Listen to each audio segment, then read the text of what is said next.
I'm good at what I do. And you're the type of person that, like, when you're in the right room with the right people, like, people generally do business with you. Okay, I really think you should be paying attention to what I've been talking about today, because you are perfectly primed for leading in generosity to solve this once and forever.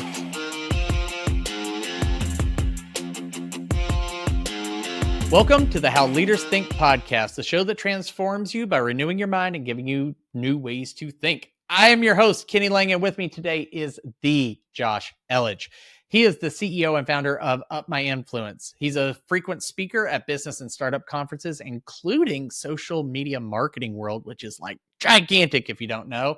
And speaking of gigantic, he's also spoken at a Tony Robbins event where I imagine he stood on hot coals to deliver his presentation for his business mastery grads. All right. That's a high level. Yeah. He's a weekly consumer expert on Fox 35, Orlando, and News 13. He writes a syndicated column for 9 newspapers, total readership above 1.1 million readers. That's a lot of eyeballs. And regularly appears on more than 75 TV stations across the country, totaling more than 2,500 times he's appeared in the media. So he is a professional. Welcome to the show, Josh.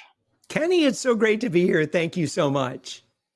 Yeah, I am excited. We get to turn the tables a little bit. Now I get to ask the questions. If you're listening to this, go check out Josh's show. He's releasing daily. I don't know how he does it. He's got to be wired with better caffeine than I have, but we had a great conversation. Kenny, you're referring to the podcast. It's called The Thoughtful Entrepreneur. And yeah, Kenny, it was a great conversation. Thank you so much to a friend that's listening. If you just want to search in your podcast app for The Thoughtful Entrepreneur, scroll back through the episodes and you'll find my interview with Kenny. But it was just absolutely fantastic. I love what you do. I love who you serve. And again, like I said, just honored to be here and provide value as well. Yeah, I'm expecting another fun conversation. Tell me, Josh, what is on your mind? What's on my mind? It's truly, I'll tell you, in terms of our roles as leaders, there are so many decisions that we have to make, both internally, externally, our goals, growth, that sort of thing. And I'll tell you that is probably going to be the main thrust of what we talk about today. I am a huge fan of leading in generosity at all times, in all places, and also always at all times, being as transparent as we possibly can at all times and in all situations, simply because my background, which I was a journalist in the United States Navy, and I had the opportunity to really get the direction of my life shifted a bit when I got to learn from the one, the only Staff Sergeant Adrian Cronauer. And if that name sounds at all familiar, he was the subject of the movie Good Morning Vietnam, where he was played by Robin Williams. But one thing that Staff Sergeant Cronauer was emphatic about was always being in integrity anytime, anywhere. So again, if it's a leadership situation, that's applicable. If you are on stage, you're speaking at an industry conference, you're giving a shareholder presentation, listen, obviously there's some things in terms of disclosure and we need to keep some things close to the vest. But again, I would argue that today, it's very difficult to fool people today. And this kind of gets into my background and experiences as a consumer advocate and consumer expert, which has been my persona for the past 18 years as with my other company, Savings Angel. So my syndicated newspaper column and all the TV appearances and so forth that I've done, it's really on studying and leading on consumer behavior. What I can tell you, and again, this is illustrated well in the book, Marketing Rebellion by Mark Schaefer, but audiences today, shareholders today, employees today have never been more skeptical, have never been more thoughtful or analytical or protective of their time and attention. Again, that's why I generally lean in the direction of try to just have full disclosure as much as possible. A lot of my background is in PR. And again, while you want to be able to manage the narrative, I'm a big fan of honesty is always the best policy. And certainly Adrian Cronauer, that's the story that, again, I don't want to spoil the movie. If you haven't seen Good Morning Vietnam, go watch the movie and you'll understand exactly where I align. Gotcha. And I love that. And I love the idea of leading in generosity always in all ways. Yeah. Can you tell me though, in the world we're in, where skepticism is at an all-time high, there's probably good reason for it, but what do you see as the prevailing wisdom of the day that would make that sort of approach stand out, right? Yeah. Because if everybody was leading through generosity, then this might be a rather bland topic for you and I to talk about. But I think it's different. It's not what people are seeing. What are you seeing Yeah. that makes generosity countercultural? Okay, so my primary role today, so I'm often brought in as a bit of a fractional chief revenue officer. We typically only work B2B. We work with a lot of consultants, coaches, agency owners. As long as they've got some okay authority, they've got some momentum behind them already, then that's usually an opportunity that I can do a lot of good. When we think about generosity, I would say one of the greatest or strongest voices out there, and I think he's just done some phenomenal work, is Bob Berg. And he and his co-author, John David Mann, wrote the book, The Go-Giver. If there's one book that you read after hearing this interview, please go read Bob's book, The Go-Giver, the original red book. And then based on, if you need a little bit more focus on leadership, he's got The Go-Giver Leader. If you're involved in sales and growth, I highly recommend The Go-Giver Sells More. But it's a great philosophy on what works today.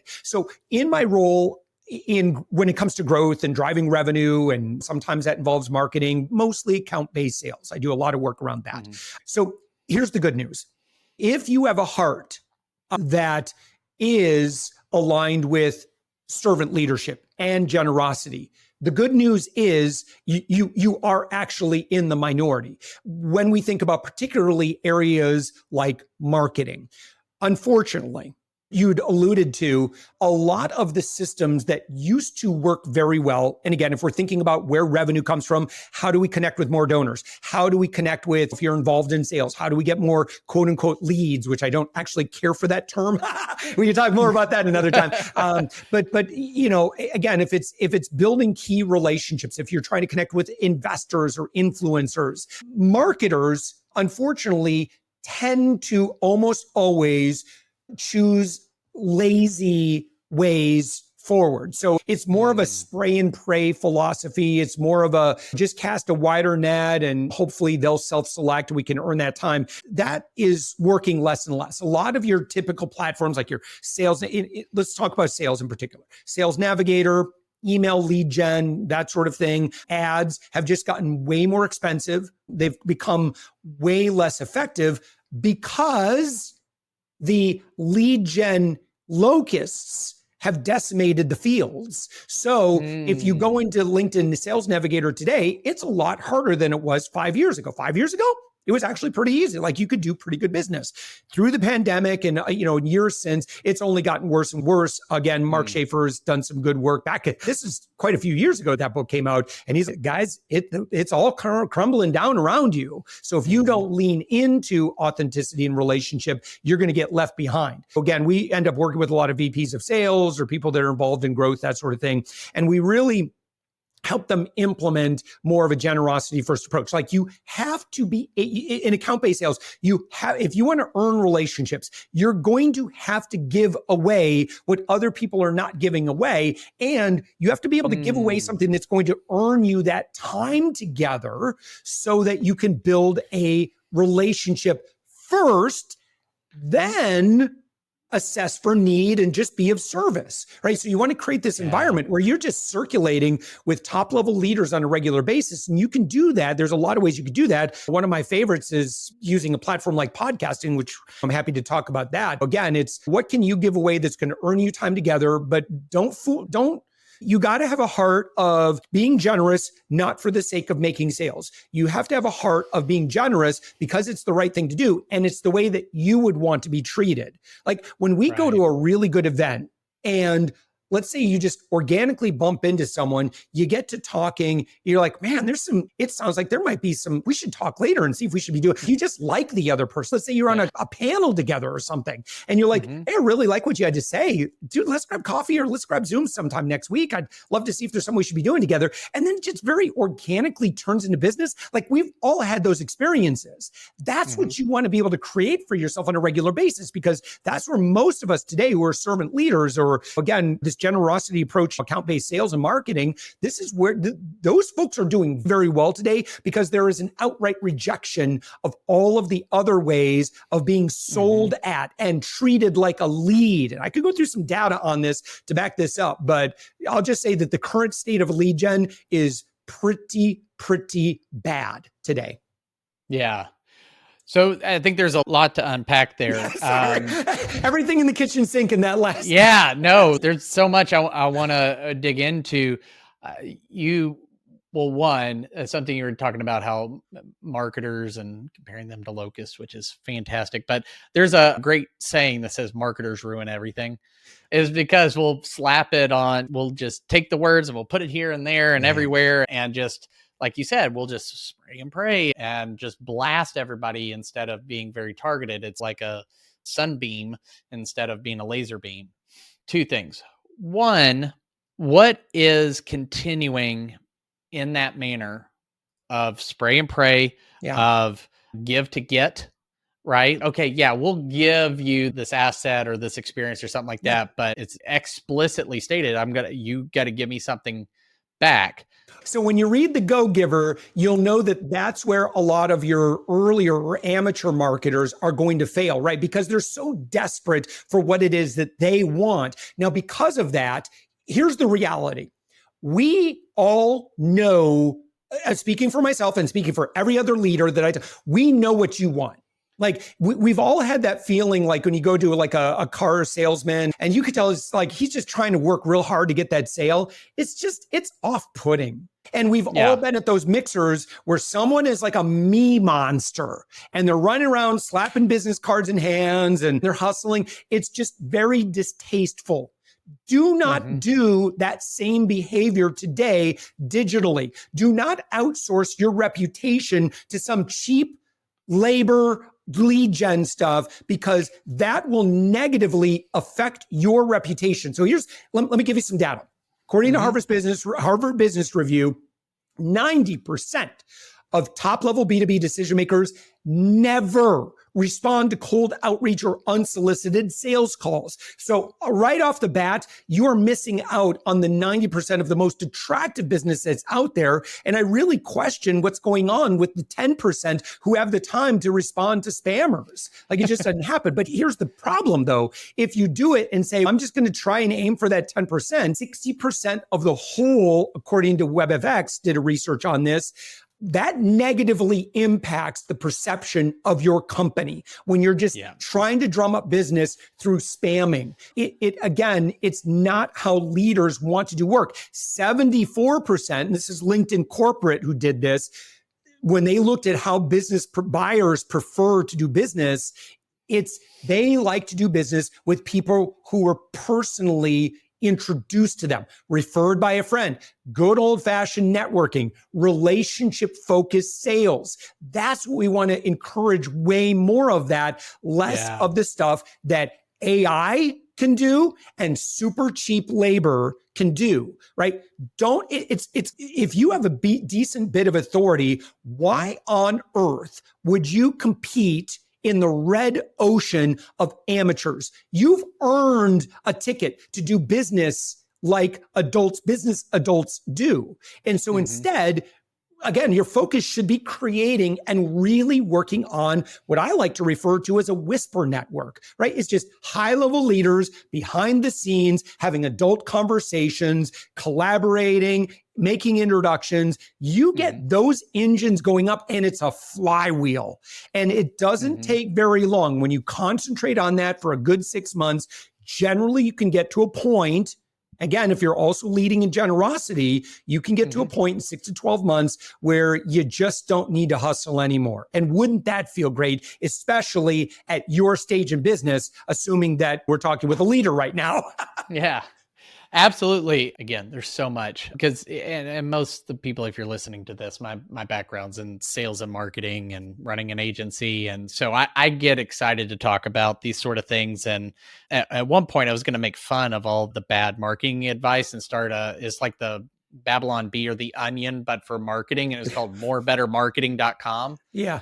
Maybe I should do that, but Oh, it'd there's be a less lot of bad advice. So I don't want anyone to, Kenny, I'm sorry to interrupt. I just want to note this because I don't want someone to feel bad. If someone says, we've been doing it, it's felt a little out of alignment for us to begin with, but we were just told that's the necessary evil you're supposed to do in order to do the thing that you really want to do. And I absolutely reject that notion. You should never be doing anything that is out of alignment with your values. So if you don't like being spammed at, please don't spam other people. Only do business in the way that you want to do business with you. So when you do that, you just find emotionally and spiritually, it's just far more enjoyable to come into work and do the work that you do and have the impact in the world that you want to do. I hate the term devil's advocate. I think he has enough. He doesn't need another one.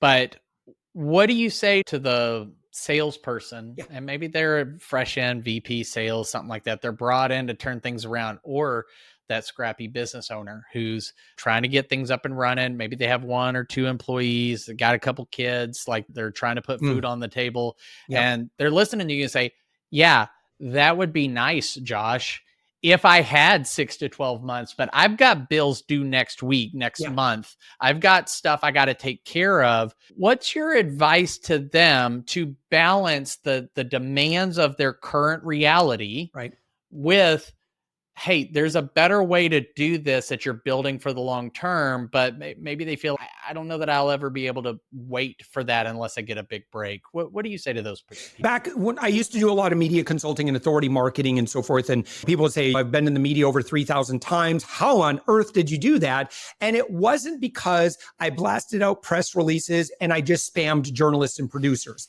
I've never done that. I spend more time with fewer people. I spend time with the right kind of people. And so you really have to treasure and value relationships as opposed to being way generic, because the amateur marketers do all the generic stuff, like that. They do all the generic impersonal spray and pray stuff. So that's already not working really well. That's really frustrating. That can end up being very expensive. And also too, because the quality of the ones who do say yes can sometimes be so poor, that can really be maddening. So you find yourself now investing personal time with the wrong people, right? Or the other people that are just at that level of desperation. If the goal now is to fill your schedule with more higher quality people, right? So if you want to punch up a couple of levels and you want to stay busy with that type of crowd, you are going to have to think differently. So here's the best analogy I know for this. Say again, your goal is to, let's say you want to attract butterflies. Like we have a milkweed plant that we brought and started attracting butterflies. Then we got caterpillars, and then we moved them into a little butterfly enclosure. And sure enough, we ended up hatching 5 butterflies out of that. But anyway, let's say that your goal is to attract butterflies. Now, somebody, and there are a lot of gurus out there, and again, don't feel bad if you've done this, but what they'll do is they'll sell you a butterfly net and they say, okay, you need sales today, so your job is to run up and down the street and try to catch as many butterflies as you can. Now, I understand that sometimes, again, you got to do a little bit of hunting, fishing, that sort of thing, but ultimately what you want to do, that's one way to do it. You can grab a butterfly net, you can run up and down the street like a maniac, swinging it around, trying to catch butterflies. You can do that. I would argue that's not very sustainable, because at the same time, the business adults know that the better way to attract butterflies is to do what? To plant a butterfly garden. Because if you plant a butterfly garden, now the butterflies come to you. So that's your most important thing. We got to get you out of this rat wheel of eating for today. And again, I'm empathic and I'm sorry if you've got 30 days. I've been there, by the way. It's like, matter of fact, when I launched my other company, Savings Angel, at the beginning, like I didn't even have money. I was living in West Michigan. I didn't even have money to pay my rent.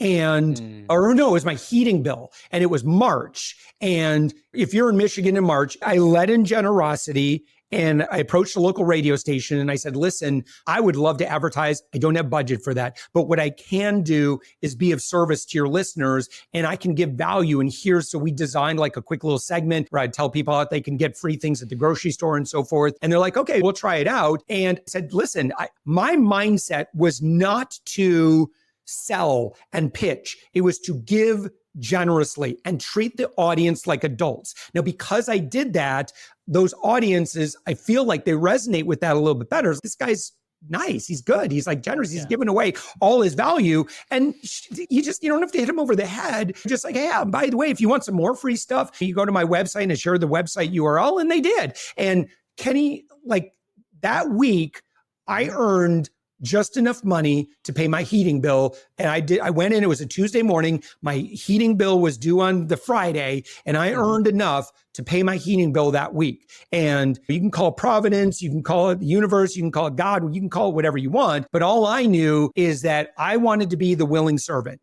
I wanted to be the guy that said, here I am, use me. I'm going to go and I'm just going to make the world a better place. Now, again, I've got a good offer. I've really worked hard to understand what the market wants. So I don't want to respond with a bad offer or something that is just too complicated or whatever. I truly felt like I had what the market was looking for. So you do that and the business will come. Again, let's say that because I want to make sure I didn't blow over your question, because I think you're really focused on what can someone do to drum up money sooner rather than later. So if that were me and I were in dire straits, what I would do is I would look through my audience. I would try to reach out personally. Do not copy and paste. Do not do fill in the blank, mail merge kind of stuff. What I want you to do is I want you to talk to each person individually. Find your 10 to 15 best quality people. And then what I want you to do is reach out to them in generosity. So there was a movie, I used to use this example. It's the one that immediately comes to mind. Finding Dory, which is the follow-up to Finding Nemo. Okay, there's this totally my spirit animal, Gerald the sea lion. He's like this goofy sea lion. Nobody likes him. He's just a total doofus, right? He's just very awkward looking. That's how I feel some days, most days. Anyway, so he wants to go on Sea Lion Rock. The other sea lions won't let him do that until he performs an act of service and he goes to get the pail in the bucket. And because of that, he's able to then earn his way onto Sea Lion Rock. So if you're looking to punch up a couple of levels, you're just simply going to have to, if you're initiating the outreach, then you are going to have to give away something that they want. And it ain't a white paper. It ain't a discovery call. It ain't just grabbing coffee unless you're at that level of relationship with them, right? It's going to have to be something like, for example, hey, I noticed, like I did this with John and Kate from Entrepreneur on Fire. I was on a podcasting cruise with them. I just say, hey, I just pulled up your website. I noticed that you didn't have a press kit. Listen, I just, as a way of saying thank you, I would be honored to have my team and I do a free press kit just as a thank you for all of the hours and hours, dozens of hundreds of hours that you've given me and I have not reciprocated. I'm happy to do that pro bono. You don't have to give me anything. I'm just honored to do it because I believe in what you do. Okay. I did it. Cost me maybe $100 in labor plus some of my own time or whatever. And as a result, we got to know each other a little bit more, and it led to an invite to be a guest on the podcast, and I didn't have to pay like most people. So there's an example. If you have nothing, let's say you have nothing of value, like you can still, I'll give you another example. So I went to a conference. There are conferences I go to, and I'm the featured keynote speaker. And then there are conferences I go to, I'm just another face in the crowd, right? It's a completely different experience. So I went to one conference where it was my wife's conference. She was part of a presentation or something like that. Nobody there knows me. They don't care who I am. But I'm like, I'm just like sitting around and I'm a part of this Facebook group that was loosely associated with the event that was going on. My wife is a licensed marriage and family therapist and a sex therapist. She's really good at what she does. And she works with a distinct population. Okay. So I went there and I'm just sitting around. I'm a member of this group. It's not my platform.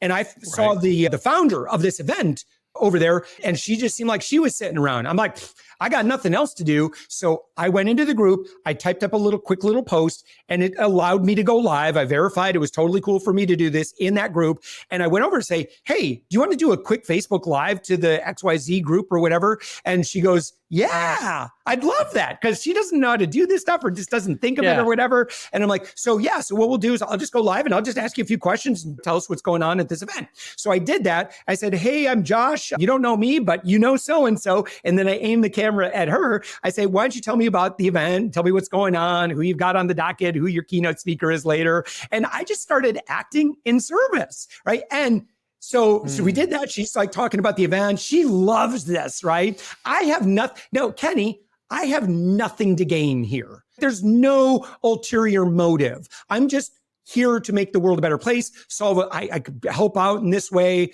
do good for the group or organization, whatever. And then I was like, we're talking, and I'm like, and it looks like you have some vendor booths set up. Is there anybody we should go talk to? And she's like, oh, yeah. So I know the business model here. I know in her brain, if she can make these vendors look good, that's going to make her look good. You see this pattern that's going on? This cost me nothing to do. But now she's talking with the vendors. I'm just still live streaming the whole thing. I'm not even on camera. Like, she's doing everything. We went to 4 or 5 different vendors and then was like, okay, thank you so much. And then I hit stop on that. Okay, we get done with that. What do you imagine the response of the founder and all of the vendors that are there? Like, they are like loving on me. And I'm like, I didn't really even do anything. You guys did all the hard work. What I'm doing in that moment is I'm leveraging platform to show generosity. Now that earns me proximity together, right? And when I don't have an ask, I'm not trying to sell it anybody. I'm not jab, right, hook. I'm just all give and trust the process. Now, as a result, she's like, who are you? What can I do for you? I'm like, well, you don't know me, but you might know Jenny. She's, da, da, da, da, da. And so then they started talking. Will that ever turn into anything? Kenny, I don't care. Because here's one thing I've learned, and this is, I'm sure you probably know the Bible verse better than I do, but there's this, I love this idea of, where you plant your seeds is not necessarily where you reap your harvest, but we plant, we give, we sow, and then you get to a point where you show up in your industry as a giver and you use platform to celebrate others. Okay, you will get to a point, I promise you this, where you will not be able to outgive the industry as they reciprocate back for your small tokens of gesture with no immediate asks. Somebody should just rewind that and listen to it on repeat, because there was some great nuggets throughout that. And I love that how can you take whatever light you have? And I know we've talked off about a mutual acquaintance, James Carberry, when he has the book, The Content-Based Networking. And in that he mentions like the Oprah effect.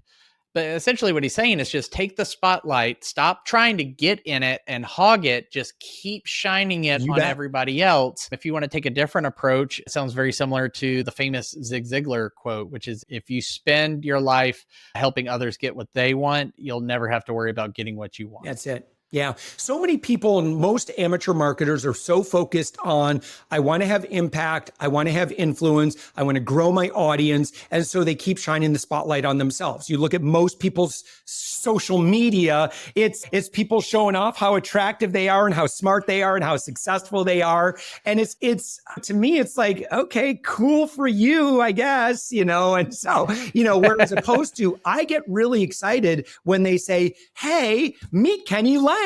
And by the way, I would love to meet and celebrate you. I respond to that kind of message way different than someone just, hey, look at my new Ferrari. I'm like, oh, bro. Got like giraffes in the background. Sure we know you're at the zoo, man. Chill out. I think that there's a population there's a segment of the population that's hearing me and they're like, man, I am not resonating with anything that this guy's saying. Cool. I get that I'm not for everybody, but there is a segment of the population that's hearing what I'm saying, and in their gut, they're saying that feels right to me. That Yeah. feels good to give and to earn relationships. And I don't like awkward sales conversations. I like Mm-hmm. authentic relationships and connections. I just want to know how I can get that more often. And again, generosity and platforms the way to do that. If you come search me on Google or whatever, you'll learn all about me. But yeah, eventually you could take a look at Up My Influence. If you want a deeper dive on this, by the way, I don't even need your email address. I don't need you to opt in, but you'll see if you go to my website, it's upmyinfluence.com. I've got a 1 hour and 15 minute where I go through all the data. I go through a lot of case studies. I go through I've interviewed over 2,000 leaders. Most of them are responsible for growth. And so I've had a lot of intimate conversations with them about what's working and what's not working. And I just share that data with you. And I don't even sell anything in the presentation. I don't need your email and I don't have anything to sell you. Now, if you love it and you want to grab some time with me, cool. Love to learn what you're doing. I don't know if there's a fit for us. I don't know if there's an opportunity for us. Certainly, I look for opportunities where I can serve as a bit of a chief revenue officer role. And I'm interested in hearing about opportunities because usually we're really good at facilitating lots of high-level introductions. And then we create great business together. I don't know. Right. That's up to y'all. Whoever's our friend that's listening to us. But it's an example of you eating your own dog food, of having something. It doesn't have to be, not everything has to be gated. And that there is a bit of leaning into the serendipity of things of, I gave this away, will it come back to me? And this is going to make marketers cringe. What if you can't track it? I did the Home Alone face for those of you who are only listening. I should probably make that like the thumbnail, but I love this idea. And I think that there's so many of us business owners and leaders, they love what you're hearing and they would fall into, at least on the, let's just talk about the for-profit side, what I would call a purpose-driven business, one that is looking to use its business to build its people, not use its people to build their business. They got that real like others focused mindset. So when they hear things like this, they're like, I would love to be that way. And I do think, and it happens to all of us, the pressure of performance can sometimes squeeze out those good intentions, right? They hear what you're saying, they're resonating. And for somebody, this may be that reminder of, no, that's more who I am. Like, I can't let the pressure of the marketplace, of business, of performance, of clients, of things like that. And I'm not saying that you just become flippant and don't care about those things, but don't let that squeeze out who you are.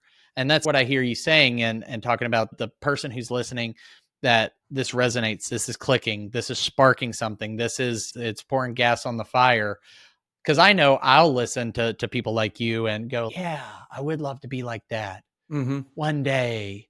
And then, and I think maybe you can dispel some of this myth. And I think you have been so far, but I think that there's an idea, an image, a misconception that, you can do that once you're successful. You can just spend 2 hours with this person and that person and build a whisper network and do these things.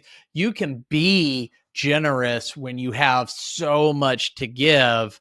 But I don't hear you saying that. I hear you saying that it may be that success followed these activities. Is that absolutely in the ballpark? Yes, 100%. And when because again, with the Thoughtful Entrepreneur, I've done over 2,000 episodes at this thing. That is a consistent pattern. The behavior did not change when they got successful. They got successful because they had the right behavior and the right patterns of success early in it. And again, I know that sounds contrary to what a lot of gurus sell. Gurus love to sell easy, automatic riches because it sounds good. Americans especially love that whole rags to riches thing where you can just do this on autopilot. Listen, every leader I talk with know that's a bunch of baloney. It takes a lot of work. It takes relationships. You think about the most meaningful relationships in your life right now. Okay. They took time to get there. And again, what I'm talking about doesn't sound as sexy, and it probably doesn't sell to the desperate early stage entrepreneur who's just looking for some quick fix or quick solution, right? There is a way to, again, handle your bills. And but it's going to be around spending more time with fewer people. Again, isolate and find the 10, 20 people. What we're talking about is a reality. Kenny, what you're talking about, 66% of small business owners report that financial challenges are their number one source of stress. That's according to the Federal Reserve Bank. And so again, Harvard Business Review's talked about this a lot, like it's cash flow. So if you're an agency owner, if you're a consultant, if you're a coach, if you're a B2B service provider, and you've got good months, and then you got bad months, and it's just constant up and down, and you're looking at your birthday, and you're like, damn it, I'm like in my 30s and 40s. This is getting pretty frustrating that at this stage of my life, I'm still dealing with this kind of an issue. I'm good at what I do. And you're the type of person that, like, when you're in the right room with the right people, like, people generally do business with you. Okay, I really think you should be paying attention to what I've been talking about today, because you are perfectly primed for leading in generosity to solve this once and forever. Okay, it doesn't have to take 6 months. We work with people at different levels. When we work with people at the VIP level, we're generally getting them booked calls within 30, 40 days. It takes a little bit of setup. We got to set the engines right. Again, I don't know that I'm a fit for everyone listening to this conversation. If you learn about how we do what we do, I can tell you it's a more elegant way of doing business. Again, if you don't like those awkward, weird sales conversations where you feel this pressure to sell, it's just liberating. When you don't have to worry about saying the perfect closing tactics anymore. It's just, how would you show up in a friendship? And you always show up as the friend. And if you show up in the friend, usually what we find is those are the people, our clients anyway, between the 200, 250 that we've worked with, who end up doing the best business, the most business, that make the most money, is because people just like them.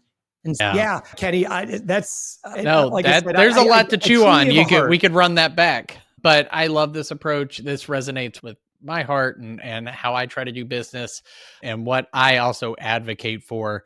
Now, if somebody's listening, they're like, this is great. I don't want to do I'll do it another day sort of person. If they could take a step in the next 24 hours, little to no money, to just dip their toe in the waters of leading with generosity, what would you tell them to do? At the risk of sounding self-serving, I am going to teach you for free. I don't need your email address. If you bounce in and out, cool. And I'm not your cup of tea, great. You probably will get some ideas. I'll just talk specifically about how I could personally help. And then maybe I'll talk a little bit more generally. So again, just go take a look at my website, watch my video. It's going to give you a lot of actionable ideas. I give away some other freebies. We've got a network of over 100 podcasts, that B2B podcasts that we've launched. So I may have some really solid introductions. I'm always looking for great guests for my podcast, The Thoughtful Entrepreneur. If you're doing 6 figures or beyond in business and you're B2B, that might be an opportunity for you. If I'm not a fit for you, there's an email. I send 1 email out a week with new podcasts that are always looking for great guests. You can take a look at that. I'd read The Go-Giver by Bob Burg. I honestly think it's the best book on sales today, based on what works today. And other than that, I would also just get really honest. I would start obsessing over your customer persona and what is the thing that you can give them that they truly want, that has nothing or very little to do with sales, but it will earn you time together, where proximity leads to familiarity, ultimately creating maybe some virtual familiarity bias. You could build that know, like, and trust. You lead in generosity to earn the time with the people that you ultimately want to collaborate and do business with. That is your goal right now, is to do that and lean 80, 90% of your sales effort needs to be focused on being far more generous in your industry so you can earn the time with the big wigs. And again, leaders that like each other, Kenny, you don't like, if they like each other, they are going to find ways of doing business together. You don't have to push it. It should always feel organic and natural. And if it's not, okay, that's fine. Not everyone needs to buy your thing. That's up to them. People spend so much time trying to build the better mousetrap and try to convince people, when if you just lean in the direction of authenticity, you'll do business with far more people to begin with. If you're only just trying to convince the persuadable or the easily persuadable, or the mind that can be convinced by a hard sales close, good luck. That's hard work. And just emotionally, I just don't have the gas in the tank for that kind of work. Anyway, so that's, again, hopefully I've shared some action items now that should give you some great ideas. Absolutely. And I will say this, Josh isn't paying me for this part, but I've been on the receiving end of a lot of that generosity. I've seen the emails that go out every week about different podcasts, but even just one to one, he hopped on a call and was giving me ideas and asking me questions that were really thoughtful. It may have been so ingrained in him that he doesn't have a script anymore, but it really was a people first approach, and so which I'm really grateful for, and is one of the reasons why I wanted to invite you to be on the podcast, because I think you represent what you say. There's an integrity there that I appreciate and respect. Now, if somebody, again, you've mentioned upmyinfluence.com, the Thoughtful Entrepreneur podcast. If people want to connect with you in other places, is there a channel or a platform that you'd recommend? If you want to see videos of me cooking delicious things in the kitchen and I'm a plant daddy and a doggy daddy, and I play bass guitar, and I picked that up about a year ago. If you want to connect with me personally, Facebook I probably spend a little bit too much time on the Facebook sharing. But if you want more business type of stuff, listen, if you watch my presentation, it's an attraction mastery workshop. I don't need your email address, but at the end of that, if you truly still continue to feel inspired, grab 30 minutes with me. Love to learn what you do. I may have some immediate connections. There may be some immediate opportunities for us. I don't know. Like I said, where there's really great alignment, I'm always looking for chief revenue officer opportunities. No clue if that's for you and I, but again, I'm happy to be of service, however that looks. Absolutely. And we'll link all of that up in the show notes. So we got all the different platforms so you can find the one of your choosing. And depending on if you want to see business advice or him playing bass guitar or serenading his plants, then you can pick the one that's right for you. But thank you so much, Josh, for being a guest. I hope it's certainly not the last time that you can come and share your wisdom with us. But to all the listeners out there, thank you so much for spending just a little bit of time with us. If you made it this far, I really hope that it was a blessing and a help to you. It would really be appreciated if you could leave a 5-star review or subscribe, whatever the right button is on the platform you consume this. One, helps give me feedback to know where do I lean, because I want this to be valuable for all of you. So I appreciate that feedback. I will read all the comments and all the reviews and everything. And so I'm always open to that. But also, this is a free way. If you want to be a go-giver, this is a free way to just pay it forward. Get this sort of content in front of more of your fellow leaders, because you never know which conversation may be the key to unlocking their next step to success. And that'll feel just really good for you. You'll rest a little easier tonight when you put your head on your pillow. But until next time, change the way you think. You'll change the way you lead. We'll see you.